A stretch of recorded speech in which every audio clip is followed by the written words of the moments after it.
Alright, ladies and gentlemen, Berserk 363. Really enjoyed the chapter, I have to say. Very, very good chapter. First of all, we got a little bit of information. I'll keep it on. We've got a little bit of information regarding the Skull Knight, King Geyserich, which at this point is pretty much confirmed. I know people were still debating the last chapter after the end of 362, when the Skull Knight said that this is only the end of a nightmare of the foolish king, obviously implying or referencing himself. I know there were some people that were saying, well, perhaps Void could still be King Geyserich. I think at this point it's pretty much guaranteed. And the interesting part for me was at least that Dana, the flower princess, the top elf honcho of Elfenheim, seemed identical. Let's leave it at that. It seemed identical to the person that Skull Knight was referring to, or that Skull Knight was holding. But it's very interesting because I thought maybe there was like a link. I thought maybe they were the same person somehow. But now I'm here thinking, interesting. So the game is different. Quite literally, the game has changed. So it's actually very fascinating because then you obviously go back to what's her name?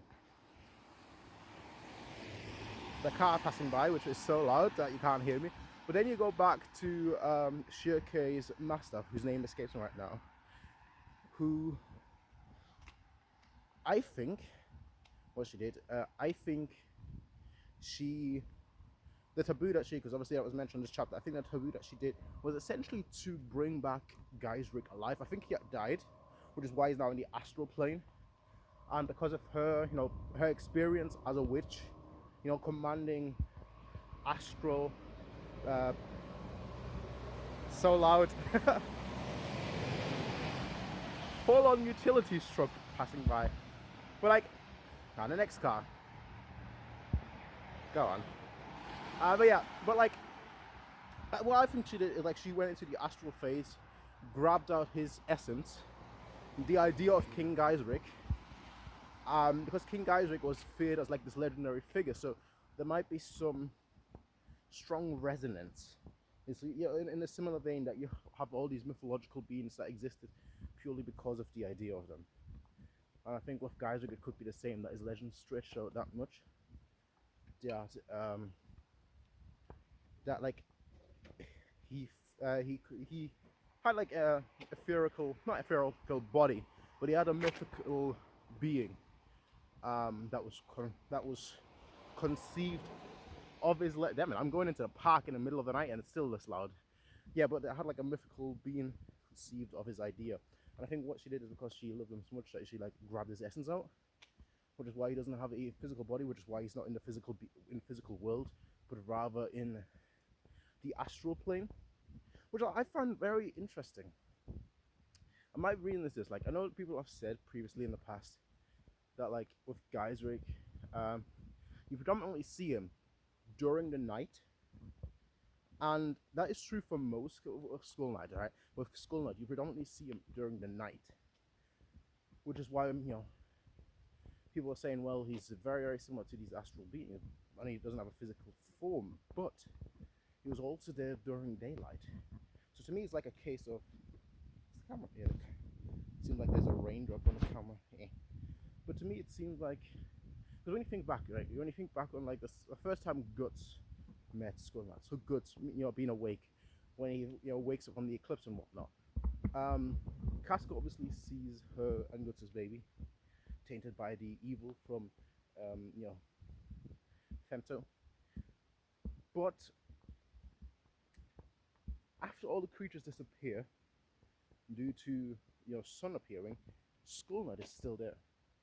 Skull Knight is still there. He then rides off. It's not like he disappears in the middle of the sunlight. So I've always found that very strange personally, which is why my idea has always been a little bit different to most people. Most people think that he's just an astral being. I think he's an astral being tied to this world by his horse. As ridiculous as it sounds, because we've never seen the Skull Knight without his horse. So for me, there is a clear link here. And yeah, I don't know. Obviously, we'll get more into that. I can definitely understand no, I can't. I can't understand it. You know, if he was brought back, right? If his soul was brought back from the astral plane, it should just be him, not him and his horse. So, for me, it's less so the idea of bringing just him back, but to me, it's the idea of King Geisric himself. Because when you think of King Geisric, it's the legend, him, you know, looking like a skull on a horse. That's like how we've always been described. That's how King Geisric has always been described to us. So for me, it's less about just him being pulled back and that being a taboo, and rather conceiving and holding the notion that is King Geisric.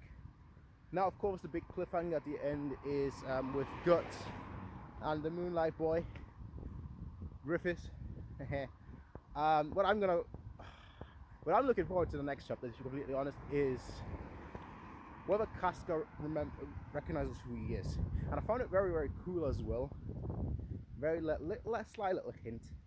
Although I think all of us know by now, but like it hasn't been stated outright, so that people are always questioning things. I'm glad that people like that exist, because I take a lot of things at face value. Guts thinks of Griffith 1 second before the Moonlight Boy appears. Yeah, he thinks of Griffith, and then the Moonlight appears, and whoop, who is here? The Moonlight Boy. Now, there are 3 questions that I have for the next chapter. The first one, does Cassia recognize who he is? Is that a thing? Because, you know, when she was in her state, let's leave it at state, when she was at her, you know, predicament, at her state, she seemingly recognized who he was. So she still has those memories. So she should be able to identify who the Moonlight Boy is. So from my perspective, even though Guts doesn't realize it, she most certainly should. The second question I have is Griffith. How much of the Moonlight Boy is Griffith, and how much of Griffith is the Moonlight Boy? Because Griffith recognized that he was inside, that he was turning into the Moonlight Boy. Like, I think 3 or 4 chapters ago, he saw the moonlight. He was like, "Oh, today is one of those days." Then, okay, then he disappeared, and so it seemed like he recognized himself. He should know, you know, he's a godhead after all. But how the Moonlight Boy has been very helpful so far. Has always been very helpful. Now, my thing is this.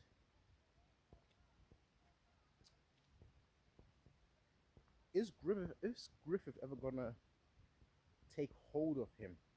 Is there a possibility that, you know, he will realize, well, it's happening today again, you know, Zod, follow me, in that kind of sense, that they're all heading there? I don't know.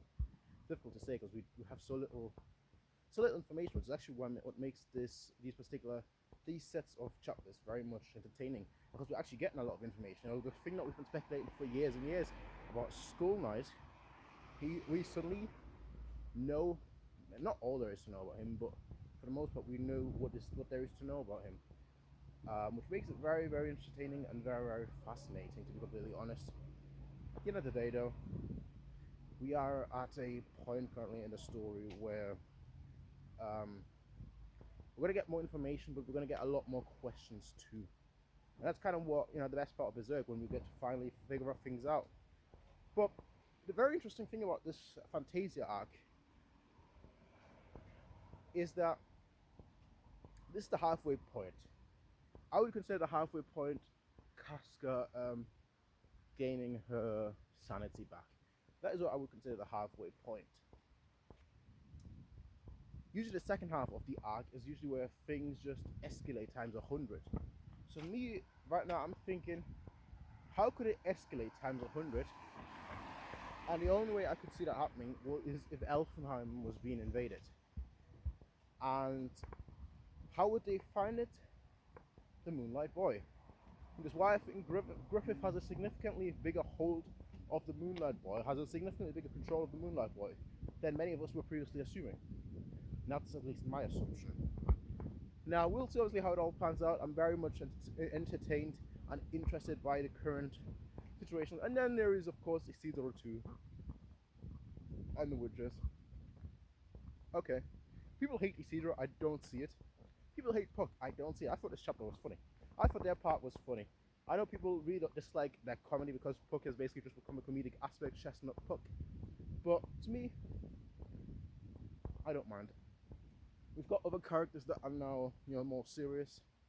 We've got Shaker, who I think is quite serious most of the times, and is able to impart the wisdom that usually, Puck imparted previously.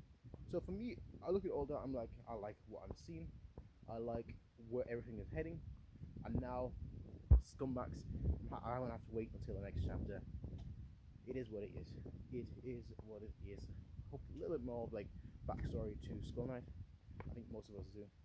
Well, as of now, very much enjoyed this chapter, and very much looking forward to seeing what happens next. But that's just my thoughts, ladies and gentlemen. Let me know what you all think. Let me know what you think the situation with King Isaac Skull Knight is. And until next time, everyone. Peace out. Have a nice day.